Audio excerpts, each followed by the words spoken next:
I was standing right at the living room doorway when Andrew opened the door and walked in.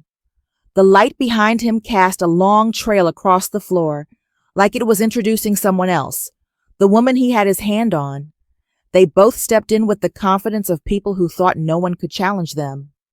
Andrew looked at me, the corner of his mouth lifting into that familiar half smile, the kind of smile that comes from someone who believes he's above you.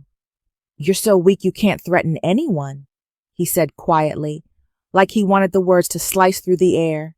I didn't answer. I just stood still, a silence that didn't beg, didn't burn with jealousy, didn't shake. It made them think I was small. I let them think that.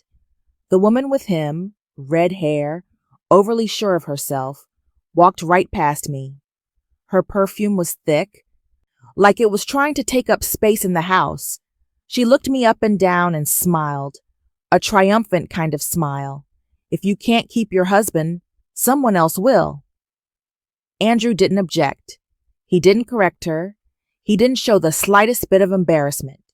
They both walked past me like I was nothing more than a shadow. I watched them, calm, without a single noise inside my chest. The things that hurt the most stop hurting when you've seen them coming long before they arrive. I turned around and opened the cabinet nearby. My hand touched an old pair of martial arts gloves, the leather worn from years of use. I took them out and placed them on the table, light enough to make no sound, but enough to make Andrew stop walking. I slipped the gloves on and pulled the straps tight. No looking at them, no explaining. Then I stepped back half a step and went through 3 simple movements. Turned my hips, threw a straight punch that cut through the air, and finished with a slicing strike that stopped just a few centimeters from the wooden chair. No contact, nothing broken. But it was enough to change the rhythm of the entire house. Marcy froze, her breath catching for a beat. Andrew narrowed his eyes, unsure of what he'd just seen. I took the gloves off and put them back in the cabinet. It all happened in seconds. Quiet, nothing dramatic. But the silence in the room said more than anything I could have spoken. Then I walked away like nothing had happened. The truth is, they thought I was weak, and I never felt the need to correct them. To understand why I didn't say a word, we have to go back to when everything was still calm. 3 months earlier, I was still Talia Richards, a close combat instructor at a self-defense center. I taught people how to protect themselves when they were backed into a corner. I was quiet, not much of a talker, but my silence usually made students pay attention. They said I had a way of speaking that made people look at themselves. Andrew, my husband, was still the man who liked to show me off to his friends. He worked as a financial consultant, dressed sharp, and liked controlling everything from his schedule to dinner. In the early years, he loved saying I was strong and tough in a way that's all your own. I believed he understood me, but as the pressure at work grew, those compliments changed tone. First came the jokes that sounded harmless at a glance. "You're so strong sometimes you don't feel like a woman." Then came the clearer ones. "You're really cold. I'm not sure loving you is easy." I didn't respond, not because I was swallowing it, but because I could tell he was starting to talk like someone picking a fight, not someone trying to understand. Around that time, I found out I was pregnant. It wasn't a shock. It was just a shift that told me I needed to watch things more closely. I didn't tell Andrew yet, not because I was scared, but because he'd started hiding his phone, changing passwords, and coming home late with excuses that all sounded the same. One night, when Andrew said he had to stay late at work, I saw him standing in the corner of the dining room, tilting his body to hide his phone while he texted. His hand shook slightly in that nervous way, not tired, but excited. I didn't ask who he was talking to. I just watched the change and noted it. A few days later, Andrew mentioned a new coworker named Marcy Hill. He said she was very smart, very considerate. Nothing he said was explicit, but the distance between a good coworker and a replacement is usually hidden in a man's tone. I just nodded. No reaction. He assumed I wasn't paying attention. The way he looked at his phone when a notification came in, the way he adjusted his shirt before leaving the house, taking longer than he needed to, the way he said the word busy with a slightly different sound, like he was busy with something more important than me. From that moment, I understood exactly what was happening. I didn't mention the baby. I wanted to see how Andrew would act when he thought I knew nothing. People only show their true nature when they think they're above someone. In the days that followed, the house was so quiet I could hear the air conditioner running. Andrew talked less, touched me less, but looked at me with more judgment. I kept living the same way, kept training, kept teaching. Not because I was so strong that nothing affected me, but because the truth has never broken me. It only makes me sharper. Marcy started showing up in Andrew's stories more often. Not conversations about work, but comments like, "She's very soft, very feminine. You know, sometimes that's all a woman needs to be." I set my glass down. Okay, that's it. Nothing more. Andrew saw my quiet and assumed I didn't get the message. I looked at him, but not in the way he preferred. My eyes were steady, calm, not hurt, not accusing. When a man is used to managing other people's emotions, a clear, steady silence is the one thing that makes him uneasy. That's when I knew Andrew had crossed into a new space, one where he thought I couldn't reach him. He was wrong. I was just waiting to see how far he would let himself fall. Everything that happened tonight, when he brought Marcy into the house like I didn't exist, was just the final point in a line of signs I'd seen long before. And that moment when I stood still at the doorway, watching them walk past me like I was only a shadow, it wasn't weakness. It was the opening act. Because sometimes, to let people show who they really are, all you have to do is stay still. After the night Andrew brought Marcy home and walked past me like I was just empty space, the house fell into a different kind of silence. Not the silence I chose, the silence of being dismissed, the silence of someone who thinks he's above you. The next morning, Andrew acted like nothing had happened. He poured himself a glass of water and walked out without looking at me for more than 3 seconds. When the door closed, one thing was clear. His change didn't start last night. It started long before that. Last night was just the moment he finally showed it all. Andrew started coming home later each day. Instead of explaining, he'd just say, "I had to work late." His voice sharp, impatient, the kind of tone meant to shut down any questions. One night, while I was putting my training gear away, he dropped a comment that sounded harmless at first. "Some women just know how to make a man feel comfortable." He said it without looking at me, like he was talking to the air. But remarks like that are never accidental. Marcy showed up more and more too. Her messages came in around 10 at night. Once, when I walked past the living room, Andrew's phone lit up with her name and a smiling emoji. He flipped the screen face down immediately. I stood there, quiet. A man only hides things when he's afraid of being seen, and Andrew was afraid of something slipping through. His little jabs started repeating, each one sharp enough to tire someone out, but not sharp enough to be openly cruel. "You're strong, but your weakness is you don't understand what men need." I just looked at him, no reply. The next day at dinner, he squinted at me and said, "When you're training, men find that off-putting. No one wants their wife looking like she's ready for a fight." The way he said "wife" didn't sound anything like before. It wasn't a word of closeness anymore. It was a weight he wanted to set down, but hadn't found a place for. I finished eating and set my fork down so lightly it didn't make a sound. I didn't react. But I kept every word he said. I didn't get jealous. I didn't interrogate him. I didn't check his phone or follow him around. I just watched until every piece lined up. Andrew's comments sounded casual, but the moment he stood in front of the mirror and adjusted his collar twice before heading out, I understood. Someone else made him want to be seen. and it wasn't me. I started connecting the dots.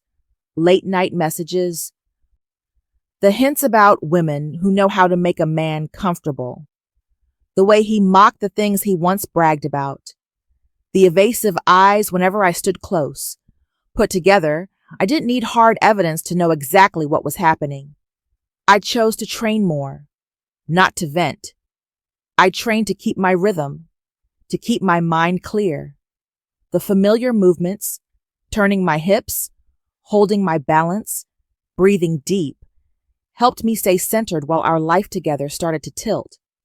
Each time I finished a session, I placed my hand on my stomach, feeling my breath and the small life growing inside.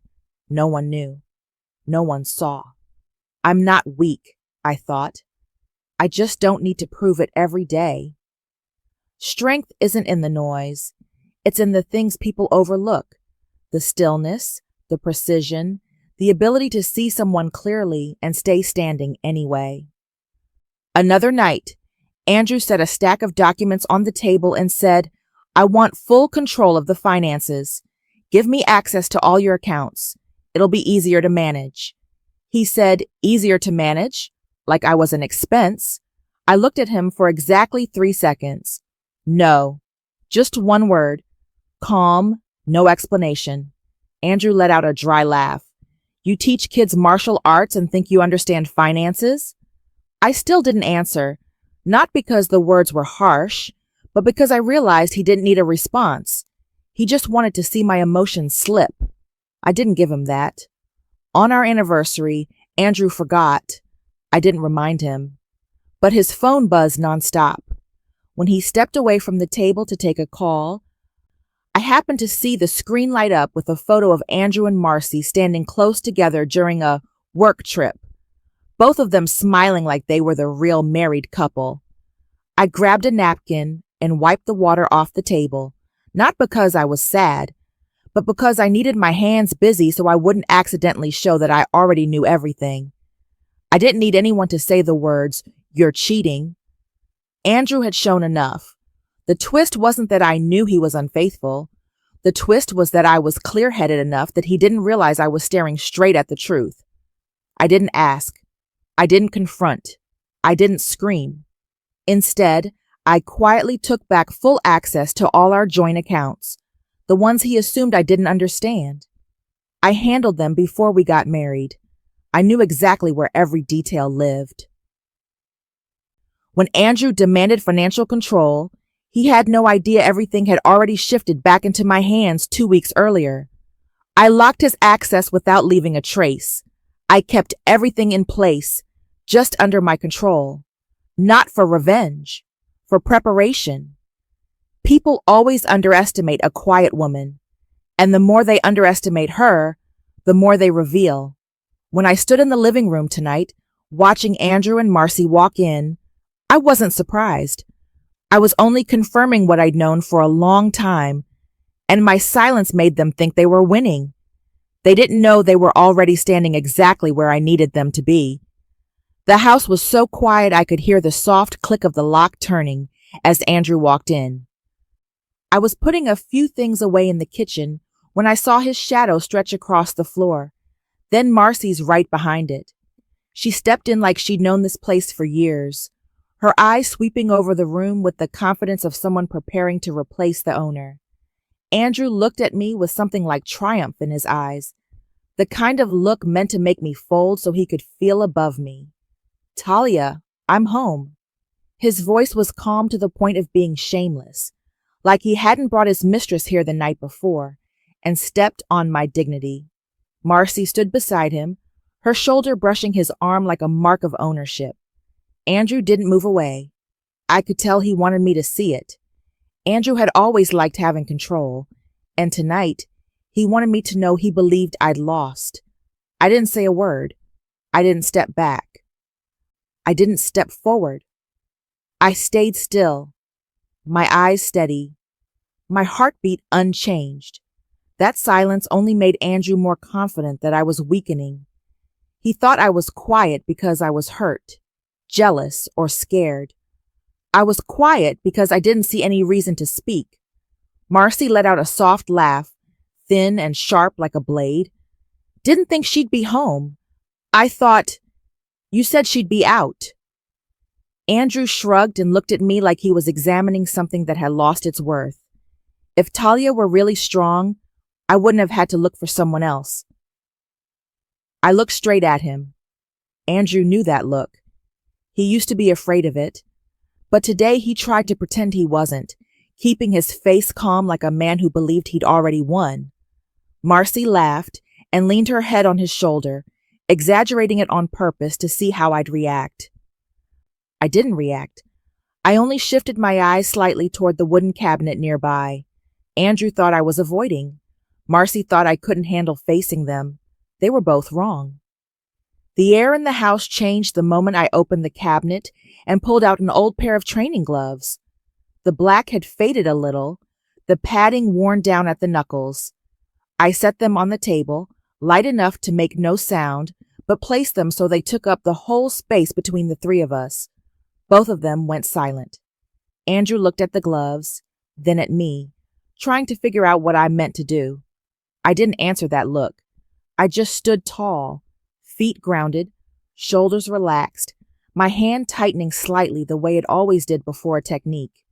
I didn't say a word. I didn't need to. Then, in a single breath, I stepped back half a step, just the right distance to run through the sequence I knew by heart.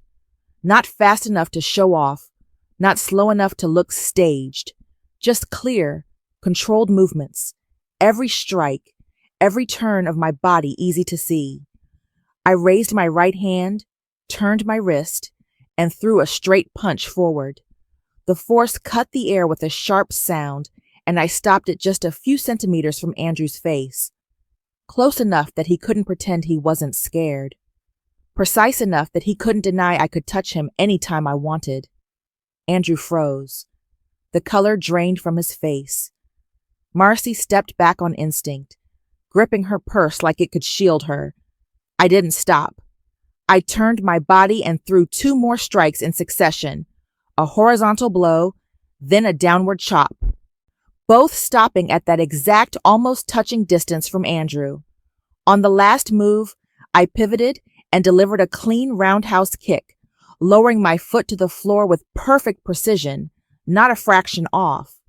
No one in the house breathed for a few seconds. Andrew stepped back half a step. Small, but enough to tell me he understood this. I wasn't the weak person he'd convinced himself I was. I had simply chosen not to show it. "You trying to scare me?" Andrew asked. His voice shook, though he tried to cover it with a challenge. I looked straight into his eyes. My voice was cold, steady, no need to raise it. "No.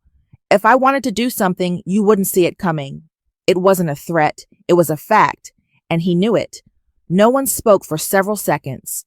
Marcy had slipped fully behind Andrew, staring at me like she was seeing a knife she'd mistaken for a spoon her whole life. I bent down and opened an envelope I had placed on the table earlier. No rush, no shaking. Inside were photos of Andrew and Marcy together, plus audio recordings of their conversations that one of my students happened to overhear in the parking lot. Everything was clear enough that denial wasn't an option. I didn't throw them at Andrew. I simply set them in front of him, just as lightly as I'd set the gloves down earlier. "You cheated because you thought I was weak," I said. "Too bad the only weak thing here is you." Andrew froze. His eyes widened, but he had no answer. He had never seen me like this.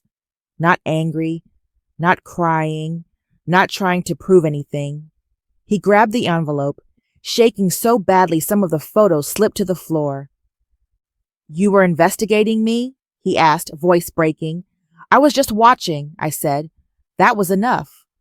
Andrew lost his composure, collapsing in the exact way a man does when his entire identity depends on looking down on others. He reached out, trying to snatch the envelope from my hand, but the movement was sloppy, so all I had to do was lean aside, turn my wrist, and lock his arm for 1 second. A small, clean technique, enough to stop him without hurting him. Andrew let out a small, humiliated groan. Marcy covered her mouth. eyes wide like she'd never imagined the scene could happen. I released him instantly. No extra pressure, no intention to hurt him. I didn't need to. In just a few minutes, Andrew lost every ounce of the power he thought he owned. The house was no longer a place where he stood above anyone. Marcy was no longer the winner she believed she was, and I, the woman he once called weak, didn't have to do anything except stand with my back straight. In that moment, the balance between the three of us shifted completely. The air in the living room dropped after I locked Andrew's arm for a single beat. Marcy edged farther away, her face pale. Andrew stood there breathing hard, still trying to cling to whatever pride he had left, by looking at me as if he could blame me for his loss of control. But that look had no weight anymore. No authority. Only the confusion of a man who knew he had gone too far. I looked at him for a few seconds, just long enough to break the last illusion he had about me. I have one more thing I haven't said. My voice was as calm as if I were talking about the weather, without a single extra emotion. Andrew lifted his head, desperate for something to grab onto. I'm pregnant. The room went so quiet, I could hear Marcy take a sharp breath in. Andrew went completely still, his face drained of every bit of color. I didn't stop. You don't deserve to know this, I said, but I want you to understand. My child doesn't need a coward for a father. Andrew collapsed right where he stood, not with tears, not with begging, but with his eyes, the eyes of a man realizing everything he'd ever taken pride in had cracked all at once. Marcy backed all the way up, like the news had dropped a bomb at her feet. She looked at Andrew with shock and disgust. A woman as ambitious as Marcy would never step into a life that already came with weight attached. And now that weight had Andrew's shape. Are you having a child with her? Marcy's voice cracked in that exact way people sound when they realize they've bet on the wrong person. You never told me any of this. Andrew turned toward her, stumbling over his own words. Marcy, I didn't think... But Marcy cut him off, sharp as a blade. I don't need to be tied to a man with a wife and a baby on the way. I'm not interested in problems. She grabbed her purse, stepped back once, then again, retreating so fast her heel nearly slipped on the wooden floor. No goodbye, no apology. She was out of the house in 5 seconds, like Andrew had never existed. Andrew reached out after her like a drowning man grabbing for anything to hold on to. He called her name, but the door was already shut. The silence after that door closed was a slap, the kind that makes no sound but hits like stone. He turned toward me. Talia, please. I was wrong. I was really wrong. Don't do this. His voice was twisted and uneven, but I felt nothing stir inside me. No sense of victory, no hatred. All I saw was the truth. Andrew had finally realized he had to kneel before his own mistakes. I didn't answer. I just bent down, picked up the gloves he'd seen earlier, brushed the dust off them, and placed them back into the cabinet. A small action, but enough to say the confrontation was over. I didn't need more punches. I didn't need more words. Everything had already been decided the moment I stopped my fist a few centimeters from his face. Andrew stepped closer, eyes full of panic. Talia, I can change. I cut him off with a look. A look without anger, without resentment, without a tremor. Just the look of someone who had stepped out of the wound long ago. You don't have a place left to change, I said. Andrew swallowed hard. What are you going to do? Divorce me? Kick me out of this house? I saw the fear in his eyes, the fear of losing something he thought he had a right to by default. I walked back to the table and picked up a thin stack of papers I'd prepared earlier. No threat, no drama. I set it down in front of him. This house has been in my name since before we got married. One sentence made Andrew step back half a pace. He blinked rapidly like he couldn't believe what he'd heard. What? No, that's not. I've been financially independent since I was 18, I said, my voice as calm as still water. You always assumed I didn't understand money. The truth is, I just didn't want you to feel small. Andrew's mouth opened, but nothing came out. I continued, you don't have the authority to kick anyone out of this house. The only person who can be kicked out is you. I'm not someone who takes revenge by hurting people, but I believe in boundaries. And I had just drawn the final one between myself and a man who once thought he had the right to diminish others. On the table were the house ownership documents and a temporary notice requiring Andrew to vacate the residence for as long as I needed. Completely legal, nothing dramatic, except for the fact that Andrew had never imagined this was even possible. I looked at him. You don't get to stay here anymore. I'm not kicking you out. The law is. Andrew collapsed into a chair like someone had pulled the spine out of his body. No loud crying, no rage, just a quiet collapse, the most painful kind for a man who built his life on pride. He looked around the house like it belonged to someone else. Everything familiar, yet none of it his anymore. Not because I forbade him, but because he'd made himself lose the right to stay. His shadow on the wall shook under the light. Gone was the man who'd walked in the night before with confidence and a mistress at his side. All that remained was someone who knew he'd lost everything and had no one to blame but himself. And the bitterest part was this. I didn't do anything. I just let the truth stand on its own and do the work. Andrew packed in silence. No shouting, no last attempt to bargain.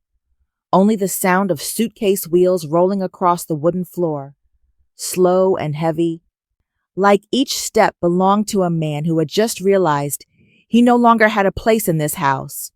He didn't look at me. Either he couldn't, or he no longer had the courage to. I stood a few steps away, arms crossed, not avoiding him, not watching him like a guard, just letting him walk down the exact path he'd chosen a long time ago. When Andrew walked past the front door, he paused for a moment. The glass reflected his silhouette, a shadow that no longer looked like the man who once bragged, once raised his voice, once thought he was untouchable. Just a smaller figure shrinking inside the space he once claimed as his own. That door. I used to open it for him every time he came home late, tired, or without so much as a warning. I used to wait for him there, believing the person who walked through it was someone I could rely on. Today the door was still open, but not to welcome him. It was open to end it. Andrew stepped outside, suitcase trailing behind him, head lowered. When the door closed behind him, the sound was soft but precise, like a period placed exactly where it belonged. The house returned to its original state, but it no longer felt heavy. The presence that had suffocated it was gone. It was just me now, and a quiet I hadn't felt in months. I walked to the table and picked up the gloves. The leather was worn from years of use, but they still held the shape of something that had carried me through countless moments. I set them on the highest shelf, not to hide them, but to remind myself that my real strength was never in the punch itself, but in knowing when I didn't need to use it. Then I placed a hand on my stomach. The small movement inside was a gentle but clear reminder, we're okay now. Not because Andrew left, but because I'd been standing steady long before he slammed any door inside my heart. He only confirmed what I had already known. I don't need anyone to feel strong. I don't need to hit anyone. I don't need to run from anyone. My strength is in facing the truth head on, staying silent when silence is the sharpest weapon, and walking away from relationships that don't deserve me, without making any more noise than necessary. A truly strong person doesn't use their fist to hold on to something that isn't worth keeping. I looked out the window, toward the place where Andrew had disappeared, leaving only the streetlight shining softly across the steps. What I felt wasn't pain or regret. It was calm, the kind you have when you know you chose right. And this story, like so many stories of people who were underestimated, doesn't end with loud revenge.